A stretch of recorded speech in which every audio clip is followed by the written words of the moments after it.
Good God, look at Marge arranging those squirrels. Oh, how delightful! This is the 7th episode of the series, titled Call of the Simpsons, and my goodness is it the most cartoony outing so far. We've had some minor hijinks before, but this one is just full-on wearing the skin of an old-timey Looney Tunes short, complete with our characters dangling off a cliff, a baby wandering into an all-too-dangerous situation, and animals with surprisingly human-like expressions and caring mannerisms. The story itself isn't much to write home about, as the jokes are pretty surface-level and buffoonish, with Homer foolishly sticking a handful of bees into his mouth and subsequently being mistaken for a suburban Sasquatch. This does lead to a series of increasingly absurd tabloid headlines, including one that puts a frickin' chef's taupe on this alleged Bigfoot, and boy, that is a great image. Those small good things aside, I do think that this episode slacks in its jokes, its character development, and its satisfying payoffs. I mean, come on, Dr. Marvin Monroe is brought into the debate on whether Homer is a human being, even though they have obviously met before, but I do want to give this episode its due praise in saying that it does do a good job in drawing a whole heap of forest backgrounds. It really does feel like the characters have wandered into a totally new environment, and there is some really good lighting going on with these campfire and night scenes. This is a superbly comfortable watch, the sort of unchallenging and wholesome family fun entertainment that would amuse your barely alive grandparents, the kind who would turn to dust if they ever heard somebody say anything stronger than "gosh darn it." Yet I also think that this is an extremely forgettable experience, barring the Marge-Lisa bonding and the RV stuff with Cowboy Bob. While Bob is, yes, your archetypal slick car salesman type, he does have a soothing and down-home vibe that makes his naturalistic patter so fun to listen to. You're a man of your conviction. You just wanted to ask that and blurted it out, didn't you? But other than dear old Bob, this episode has very little for me to love. So I think I'll take this rare opportunity to reflect on how reviewing The Simpsons has been going so far. Honestly, it feels pretty weird. Unlike King of the Hill and South Park, who coincidentally also have a camping episode in the first season,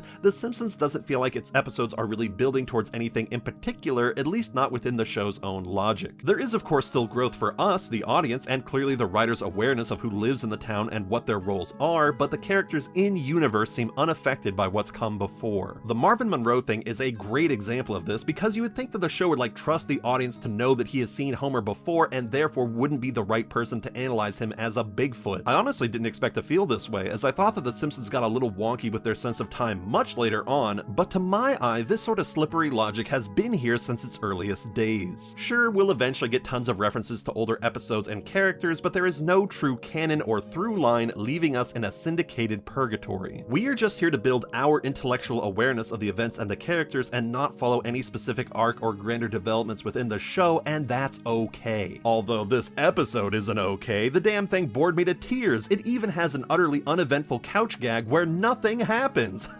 0 out of 10 would not smash.